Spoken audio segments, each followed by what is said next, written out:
Bien, les doy una gran bienvenida a todos y cada uno de ustedes. Me he comprado, digamos, este gran micrófono, espero que se esté escuchando muy bien eh, en HD, ¿no? En Dolby.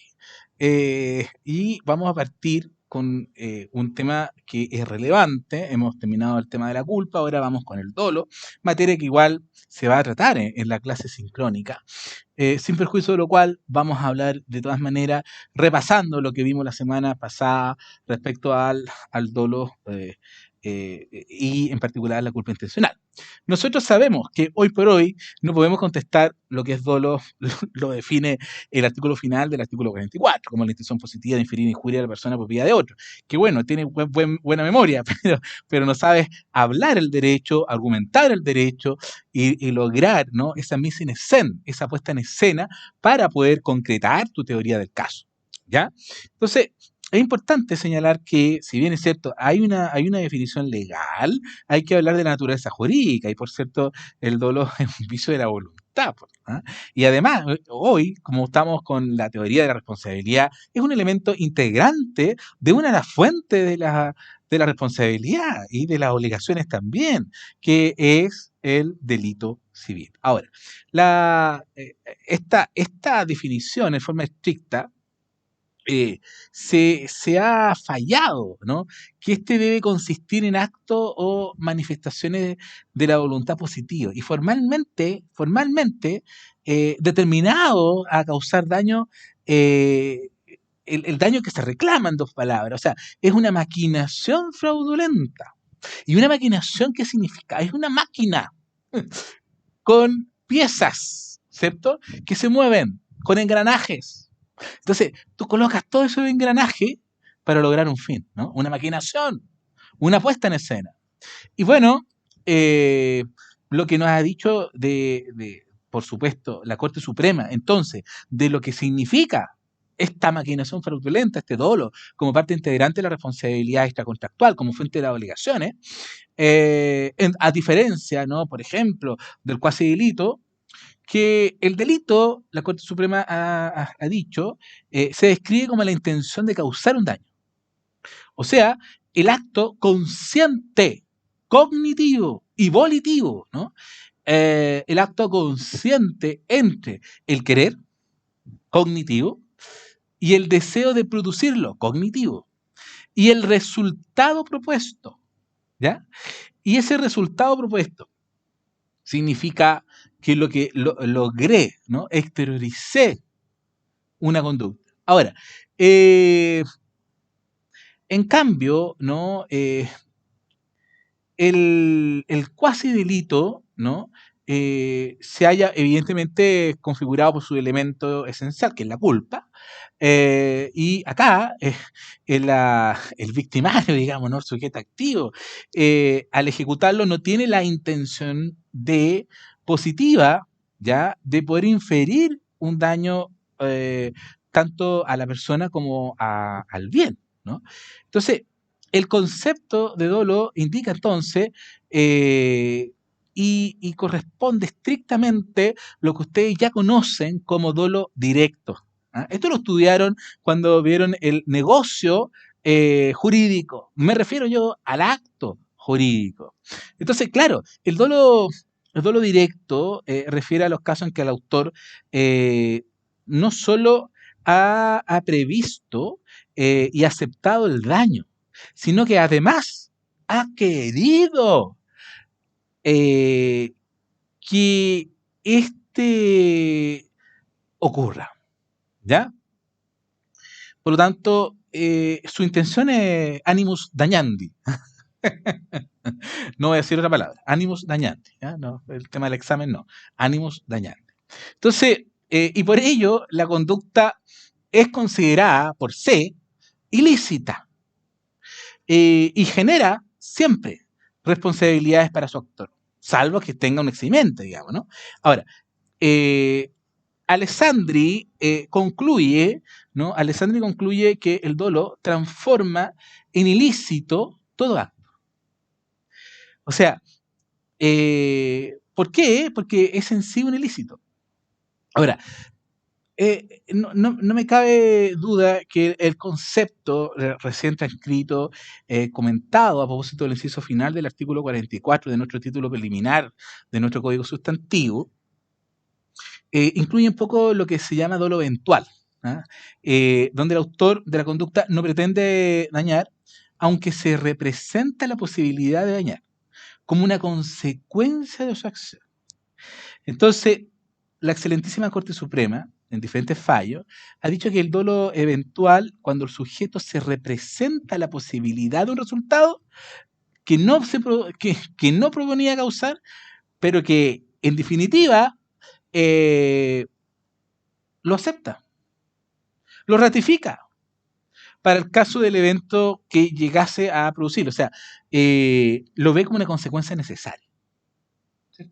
Ahora, bueno, el dolo eventual plantea entonces diversas dificultades en la aplicación en materia civil. ¿Ah? Ante todo porque la mera representación y aceptación del daño no son constitutivos de culpa por sí, sino solamente en la medida que la contravención de un estándar de cuidado, que hemos hablado latamente, eh, falle, ¿no? O no se observe ese estándar de cuidado. Así, por ejemplo, el que conduce una moto, ¿no? El motociclista debe representarse y si acepta la posibilidad de dañar a tercero y causar un accidente para estar por aquí la moto, por allá por la moto, por aquí por la moto, que por allá por la moto, ¿cierto? Eh, y causa un accidente por un defecto, por ejemplo, distinto, es no manejar con precaución o atento a las condiciones de tránsito, como otra cosa es manejar una moto con desperfecto, digamos, ¿no? Eh, entonces, la causa del accidente, en este caso, por ejemplo, si la moto choca y daña a otra persona, atropella a una persona, por ejemplo,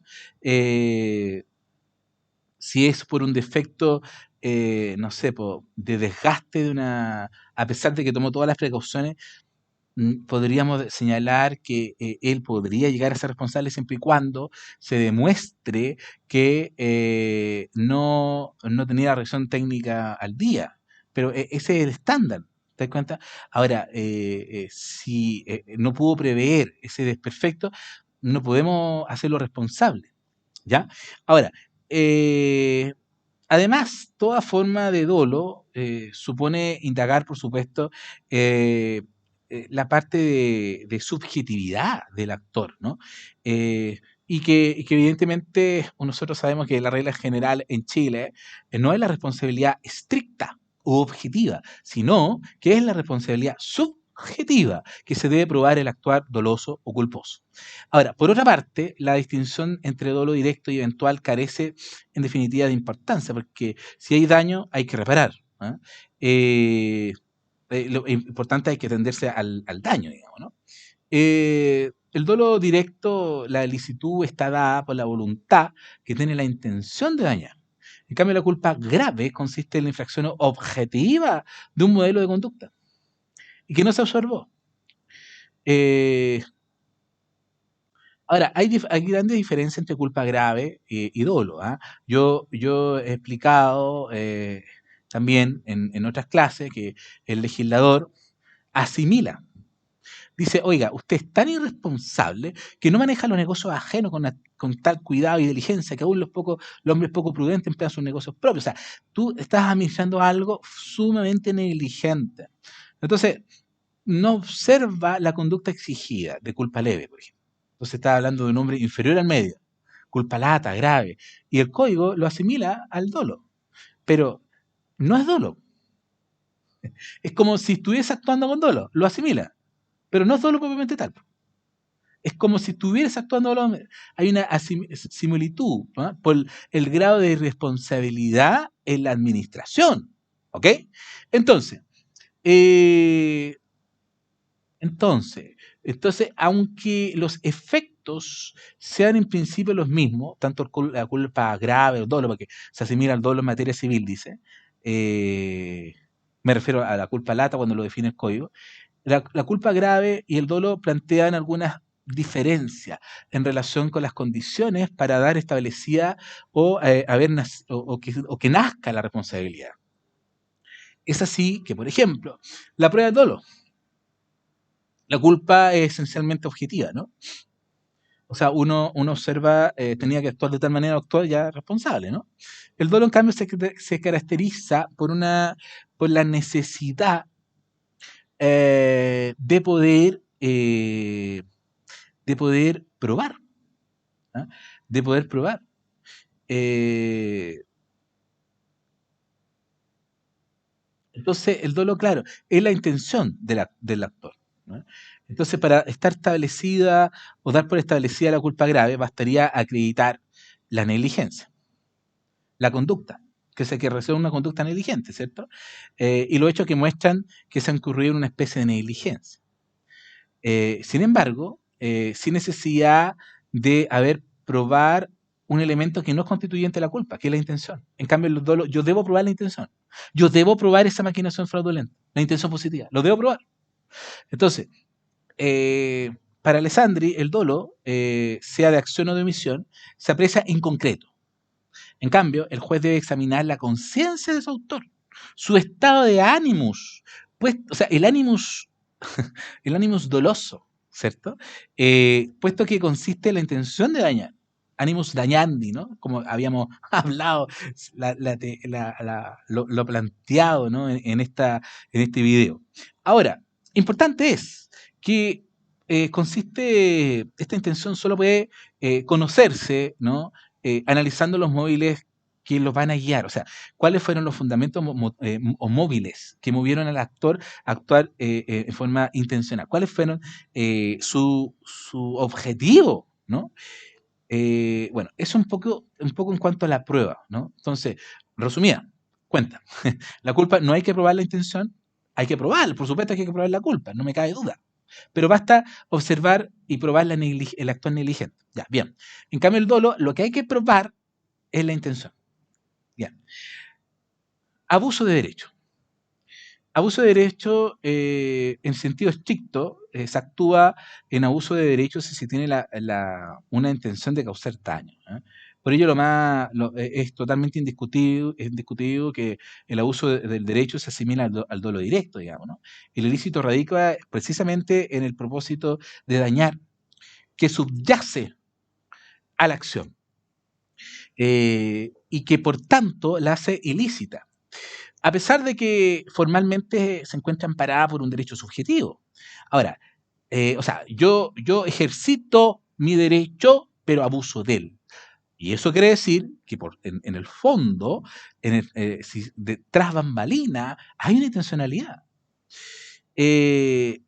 Ahora, el tema del abuso del derecho para la culpa es totalmente incontrastable, o sea, es incompatible, ¿no? El abuso del derecho para la culpa, no así para el dolo. Ahora, la responsabilidad que se funda en el ejercicio abusivo de un derecho tiene como antecedente un dolo directo, no la culpa grave. Otra cosa, en cuanto a la cláusula de exoneración de la responsabilidad. Acá, las cláusulas de este tipo no pueden excluir jamás el dolo, o sea, porque si no, estaríamos cayendo en un objeto ilícito, ¿no? La condonación de dolo futuro no vale. Expresamente prohibido por el 1465 el Código Sustantivo, el Código Bello.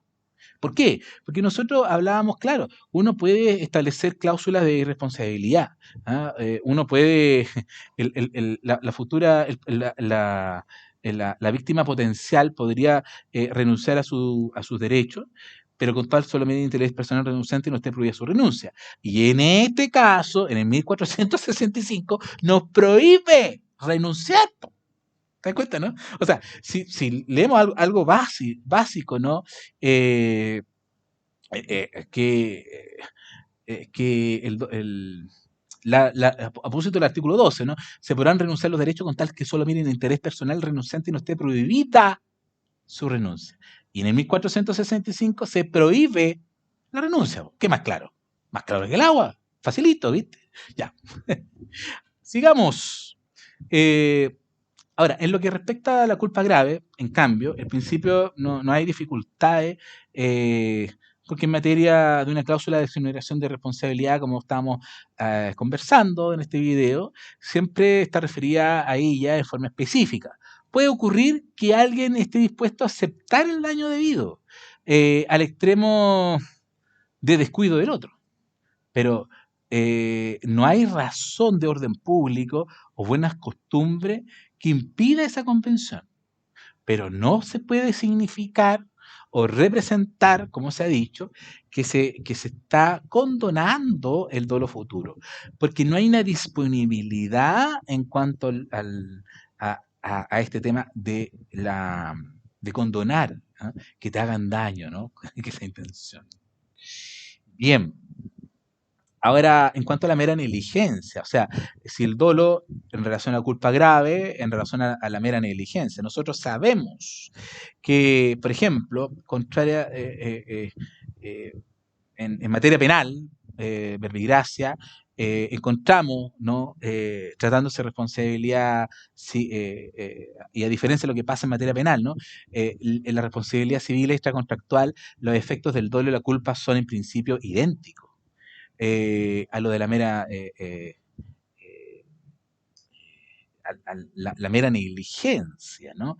A ver, la doctrina tradicionalmente ha sostenido que el artículo 1558, que a propósito de que es un agravante de la responsabilidad contractual, pero ese agravante de la responsabilidad contractual, el actuar doloso, ¿cierto? Porque ustedes saben que, a ver, la culpa en materia, yo voy a hacer un resumen entre responsabilidad extracontractual y contractual muy pronto, pero aquí lo importante, aunque ya se ha comentado, ya se ha dicho, pero lo voy a volver a decir. Ustedes saben que los contratantes en materia contractual, eh, hago la diferencia, la culpa se presume y la culpa se gradúa, ¿ya?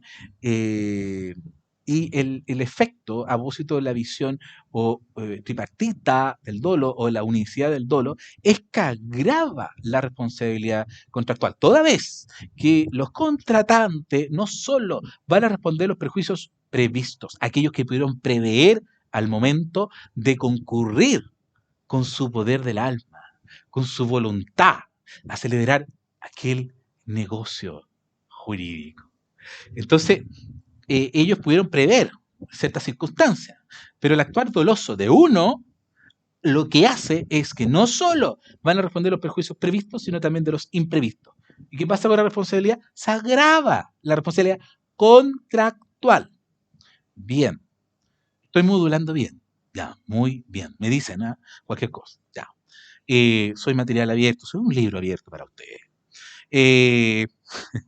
Ya. Entonces, en materia y tratándose de responsabilidad civil extracontractual, los efectos del dolo y la culpa grave son en principio idénticos, ¿no? La doctrina tradicional ha sostenido que la norma del artículo 1558, por tanto, recién transcrita y comentada, no es aplicable a la responsabilidad extracontractual. De modo que esta comprendería tanto si hay dolo o culpa grave. Porque si solo se incurrió en culpa, la reparación de los perjuicios previstos y también implícitos, porque hay un principio de la reparación íntegra del daño, todo daño. ¿Te das cuenta? Bueno, sin embargo, usualmente se incurre en la contradicción de incluir entre los requisitos de la culpa la previsibilidad del daño, con la consecuencia de que no habrá culpa que comprenda los perjuicios imprevisibles.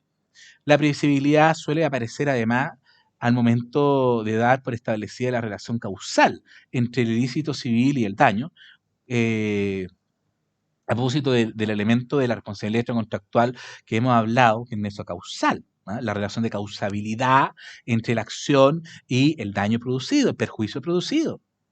Así, en una mirada más específica, ¿no? Nos permite concluir o comprobar que la previsibilidad del daño está de tal modo relacionada a la responsabilidad por culpa que reaparece como requisito bajo diversas formas, ¿no? Aunque por otro lado, uno piensa que en sede extracontractual no se aplica la limitación del artículo 1558 en el sentido de que solamente se responde a los perjuicios previstos, salvo que se actúe con dolo.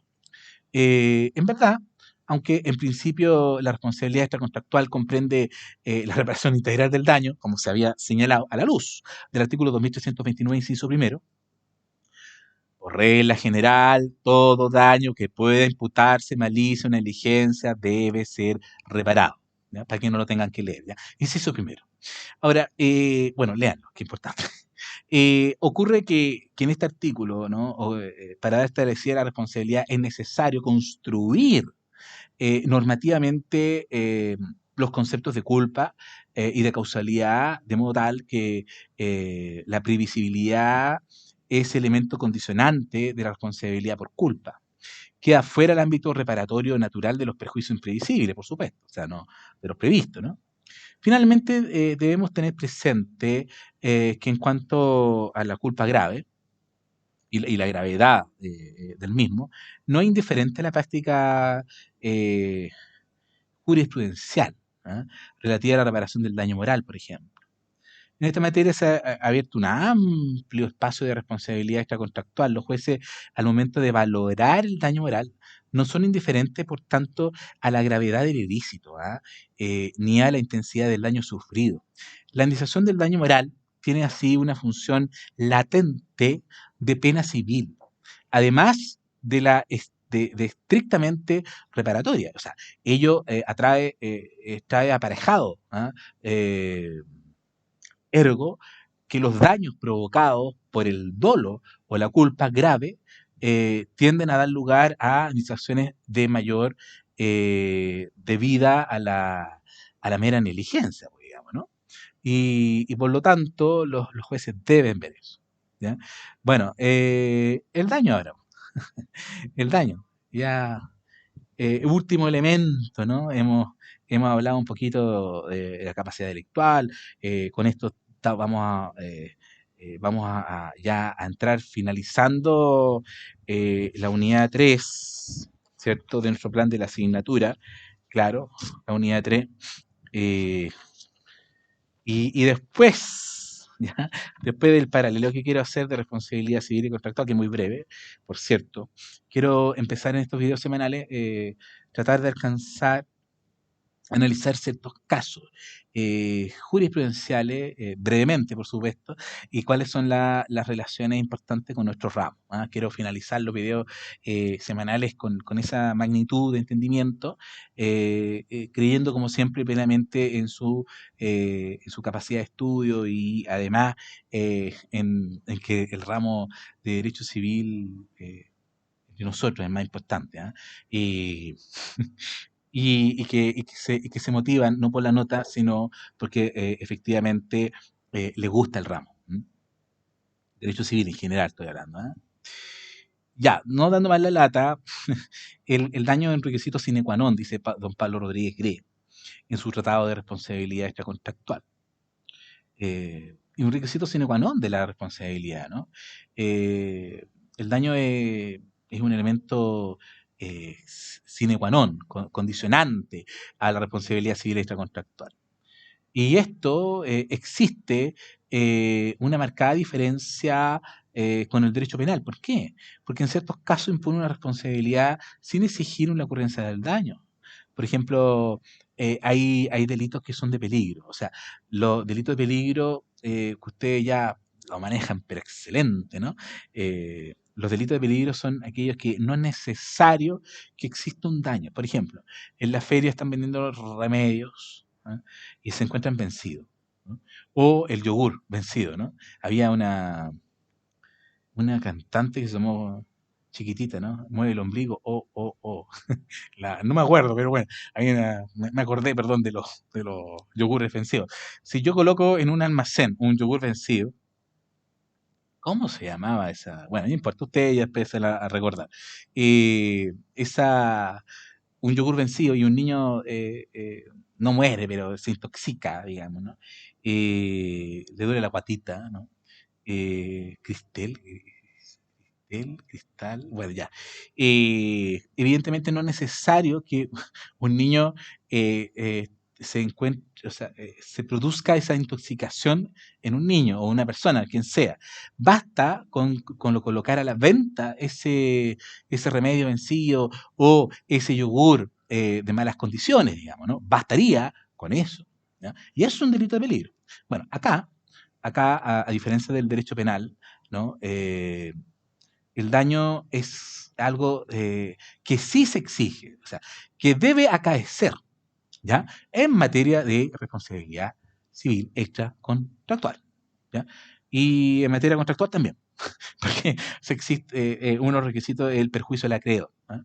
Que la obligación no se cumpla o se cumpla imperfectamente o tardíamente, ¿ya? Y si son compensatorias, moratorias en su caso, se lo saben de memoria a la luz del artículo 1556. Pero bueno, en materia extracontractual, el daño, por lo tanto, es un requisito sine qua non de la responsabilidad aquiliana. No hay daño, no hay responsabilidad. Sin daño, mejor dicho, no hay responsabilidad. Más fácil. Así también se ha entendido, ¿no? Nuestros sentenciadores a nivel nacional, que el daño es un elemento indispensable de la responsabilidad extracontractual. ¿Ya? Eh, por otra parte, el daño, ¿no? El daño es una condición de pretensión indemnizatoria, o sea, yo debo justificar, debo demostrar que efectivamente hubo un perjuicio, un daño, ¿no? Eh, el Código Civil no contiene una conceptualización de daño, ¿ah?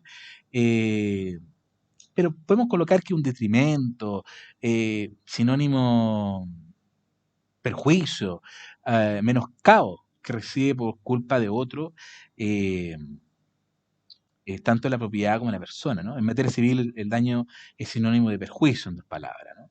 En doctrina han coexistido dos conceptos de daño, ¿no? Uno sentido estricto, que el daño ha sido entendido como la lesión o pérdida de un derecho de la víctima, y en un sentido amplio se ha afirmado que es toda pérdida, disminución, detrimento, menoscabo que sufre una persona tanto en sus bienes como la persona misma, ¿no? O en las ventajas o beneficios patrimoniales o extrapatrimoniales, ¿no? Siempre que estos sean ilícitos y aunque la pérdida, disminución, detrimento, menoscabo no recaiga sobre un derecho de la víctima. Eh,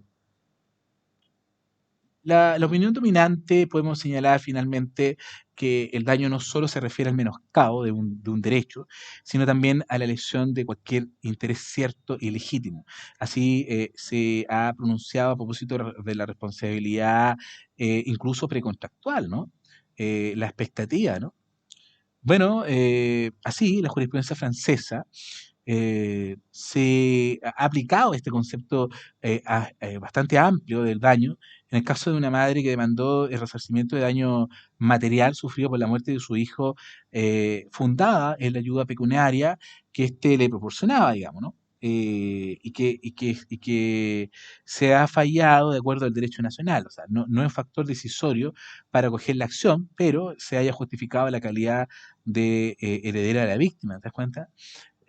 Bueno, con todo, esta noción de daño plantea una dificultad acerca de los límites, ¿no? En materia de intereses cautelados por la acción indemnizatoria. O sea, todo daño, estamos de acuerdo, pero ¿hasta dónde vamos a extender la reparación y cuánto es el valor, por ejemplo, de tus lágrimas, ¿no? Bueno, si bien es cierto la determinación de la existencia de un interés de la víctima es una cuestión que pertenece al ámbito de los hechos, el problema que lo limite la reparabilidad, ¿no? Es que de carácter normativo. En principio, se podríamos llegar a afirmar que todo perjuicio a un interés vital es considerado daño, ¿no? Ahora, y eso será con tal que sea contra la moral, las buenas costumbres, el orden público. Ahora, debe ser significativo, ¿sí? Eso es lo que pasa, ¿ah? Tipos de daño. Hay diferentes tipos de daño. Podemos señalar que hay daño emergente, daño de carácter patrimonial, extrapatrimonial, daño moral, extrapatrimoniales, daños corporales, podemos señalar que existen daño material en el sentido que es y afecta al patrimonio, ¿no? Eh, se manifiesta en la diferencia entre el Estado y la posición económica de la víctima, ¿no? Hay un daño emergente, ¿no? Que tiene que ver con el daño patrimonial también. eh, y este daño emergente era efectivamente causado, ¿no? La Corte Suprema ha dicho que el daño emergente consiste en un desmedro real y efectivo en el patrimonio de una persona, ¿no? Eh, También constituye daño emergente, ¿no? Dentro del daño patrimonial, por supuesto. Todos los gastos que debe incurrir la víctima a causa del accidente, por concepto de remedio, hospitalización, eh, todo lo que dice razón, ¿no? Eh, y el daño futuro, más conocido como el lucro cesante, ¿no? Que puede definirse como la pérdida del incremento neto, que habría tenido el patrimonio de la víctima de no haber ocurrido el hecho por el cual el tercero responsable, ¿no? O sea, el daño futuro, ¿no? Y es calculable, por supuesto que es calculable. ¿Cuánto, bueno, eh, cuánto ganaba multiplicado por los días que se vio impedido de trabajar? No sé, bueno, siempre es posible calcular este tema del lucro cesante. Eh, y si no, se seguirá por las costumbres del lugar, ¿no? ¿Cuánto gana un taxista, por ejemplo? ¿No? Un promedio, ¿no? Y si no, llamaremos a un perito, ¿no? Bueno, el daño oral. El daño oral es bastante interesante, puesto que el daño oral está dentro del daño extrapatrimonial, ¿no? El daño oral ha sido objeto de reparación solo en este último siglo, por cierto, ¿no? Porque ha sido bastante discutido, ¿no? El artículo 2331, en el sentido de que la única norma que directamente se refiere a esto y hace excluir la reparación a propósito del daño oral es la injuria que se refiere al 2331. No me estoy refiriendo a acciones de carácter privado, ¿no? En materia penal, que por cierto la injuria y calumnia son acciones de carácter privado, acciones penales privadas, ¿no? A la luz del artículo 55, son delitos de acciones privadas, y por lo tanto, en materia procesal penal, ¿no? Que ustedes creo que lo van a estudiar o ya lo estudiaron, en materia procesal penal solo la víctima en sentido restringido puede querellarse. ¿Ya? No puede querellarse la víctima en sentido amplio, ¿no? De sus familiares, si no puede ejercerlo, solamente lo puede ejercer la víctima. Ustedes saben la diferencia entre injuria y calumnia, ¿no? Calumnia es cualquier imputación de un delito falso, farso, como decía que sea actualmente perseguible de oficio. En cambio, la injuria, o sea, que no esté pesquito, ¿no? Que sea actualmente perseguible de oficio. En cambio, la injuria, que atroz, que atroz. La injuria, eh, la injuria es cualquier expresión proferida contra el honor y descrédito de una persona, ¿no? Ahora, eh, es curioso, pero bueno, ahí ustedes lo tuvieron que haber estudiado en materia penal, así que se debe manejar bastante bien esa materia, eh, cuáles son injurias graves, ¿no? La imputación también de un delito, pero que no sea actualmente perseguible de oficio, por ejemplo. Pero no lo quiero confundir con eso. Eso es otro ramo, pero lamentablemente dice relación con el derecho civil, porque todo está relacionado con el derecho civil. Bueno, entonces la Corte Suprema francesa, que se llama Corte de Casación francesa, durante la segunda mitad del siglo XIX y sobre la base de normas muy similares a las que nos entrega el Código de Bello, comenzó a reconocer la procedencia de la indemnización por daño moral. Y tradicionalmente se extendió también como para poder indemnizar, ¿ya? Eh, Tradicionalmente se entendió que el único daño indemnizable era carácter patrimonial, ¿no? A propósito del 1556 que ya comentaba. Pero las sentencias han ido progresando. Eh, el daño moral puede ser definido como aquella aflicción molestia, pesar, dolor, que sufre una persona en su sensibilidad interna, ¿no?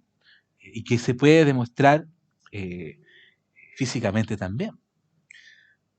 Cuando tú estás enamorado, enamorada, tus ojos te brillan, ¿no?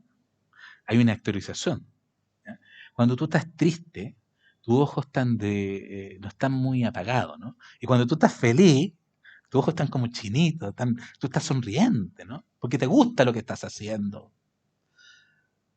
¿Qué quiero decir esto yo? Que el daño moral, esa aflicción, pesar, molestia, se produce en el fuero interno, pero que evidentemente se manifiesta en una sensibilidad física, en los afectos, en su calidad de vida, normal. Eh, es todo un proceso, ¿no?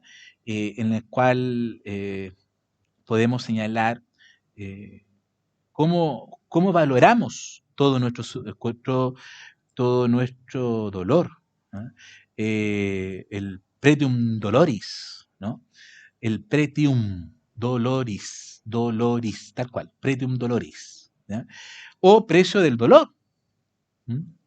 Este concepto se ha acuñado, ¿no? Y ha sido ampliamente recogido por la jurisprudencia de nuestro país y nuestro máximo tribunal ha sido y ha recogido, ¿no? Por ejemplo, una sentencia de 1971 publicada, dictada el 10 de agosto de 1971, ha señalado que el daño moral ha de entenderse cuando existe o se ocasiona a alguien un mal, un perjuicio, una aflicción en lo relativo a sus facultades espirituales. Vale decir, cuando se ocasiona a una persona un dolor, una aflicción en sus sentimientos. Sentimiento. Por eso yo te hablaba de cuando tú estabas enamorada, enamorado, ¿no? Enamorado de tu hijo, enamorado de tus padres, enamorado de tu familia, enamorado de tus amigos, no necesariamente tu pareja, digamos, ¿no? Eso es algo que está siempre presente, ¿no? Bueno, no a veces, pero bueno, hay momentos que no, pero que en el fondo sí, permanente, bueno, eso es discutible. Ustedes lo van a hablar hoy día, ¿ah? Hoy día lo van a hablar precisamente, ¿no? El estándar continuo de amor, ¿ya? Ya, sin darle más la lata, perdón que me extienda, eh, la definición de daño moral evidentemente lesiona un derecho extrapatrimonial, por eso se habla de daño extrapatrimonial. ¿Ya? Eh, entonces, son una lesión a los famosos intereses eh, extrapatrimoniales, ¿no? Eh, quiero, quiero señalar que respecto de esto, incluso se ha hablado un poquito del daño moral eh, a las personas jurídicas, ¿no? Porque el daño moral, podemos señalar que existe daño moral propiamente tal o puro, y el daño moral con consecuencias patrimoniales. Consecuencias patrimoniales en el sentido del derecho a la imagen, ¿no? Trata un poco esto Carmen Domínguez, ¿no? Carmen Domínguez habla sobre el daño moral de las personas jurídicas, ¿m? El daño moral eh, eh, editorial jurídica, ¿no? Revista chilena de Derecho también, ¿no? Carmen Domínguez Hidalgo, que me estoy hablando. Profesor de hija de. Bueno, ya, bien, bien. Siguiendo esta línea de cosas, esta lesión, el interés cierto y legítimo que uno tiene en el tiempo, el daño moral ha tenido a que expandirse y cubrir cualquier interés legítimo de la víctima, ¿no?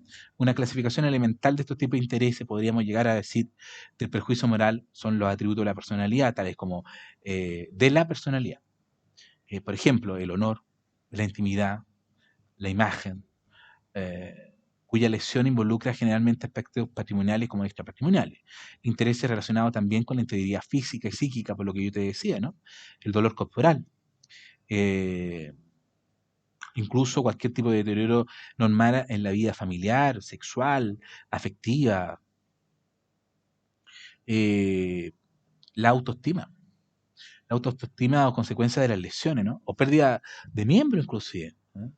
Eh, y daños por afección, ¿no? Ocasionados por, evidentemente, por el sufrimiento, o incluso la muerte de un ser querido, ¿ah? eh, Intereses también relacionados con la calidad de vida en general. Constituyen lesiones a intereses de molestia ocasionados en razón de la vecindad, ¿no? Como vivir en la sociedad, como ruido molesto, humo, malos olores, algunos daños ecológicos, eh, todo lo que tenga que ver con relacionado con la integridad física, psíquica, que afectan no solamente la vida de una persona, sino también la vida de una comunidad, ¿no? No sé, hay delitos medioambientales, ¿no? Bueno, no voy a entrar en esa materia porque, como siempre les he dicho, este tema de la teoría de responsabilidad da perfectamente para un diplomado, incluso para un magíster. Ahora, la evolución del daño moral en nuestro derecho, ¿no? Y la dictación del Código Civil eh, se estima que queda un poco al margen de las obligaciones del Código Civil. Entonces, jurisprudencialmente se ha ido avanzando respecto de esto, pues toda vez que se aplica el principio de la reparación integral del daño, que se recoge, como ya les he dicho, es del 2329. ¿Ya? Todo daño, ¿no? Entonces, ¿por qué vamos a incluir el daño moral? ¿Ya? Todo daño. ¿Ya? Eh, Finalizando, eh, solamente enunciar algunos principios que rigen la determinación del daño indemnizable, ¿no? Por ejemplo, la indemnización debe ser completa, eh, solo comprende daños directos, el daño debe ser cierto, probable, debe probarse, comprende lo sufrido por la víctima, y además yo podría también solicitar inserción por su hijo, porque su hijo también sufre, ¿m? Su pareja también sufre, ¿no? Una familia, sufren en familia, ¿no? Bueno, ya, eh, ok.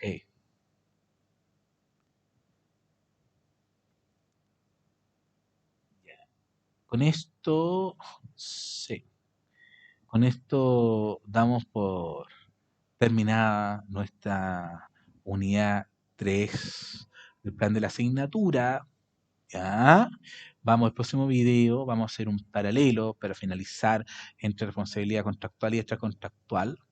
Y en los videos semanales subsiguientes les voy a plantear y les voy a explicar ciertos casos reales, fallos. Les voy a comentar fallos, les voy a explicar el caso, cómo resolvió el juez, para poder elevar, ¿no? Nuestro ramo a un nivel de excelencia que se merecen ustedes. Así que me despido, que estén muy bien y nos vemos muy pronto. Hasta luego.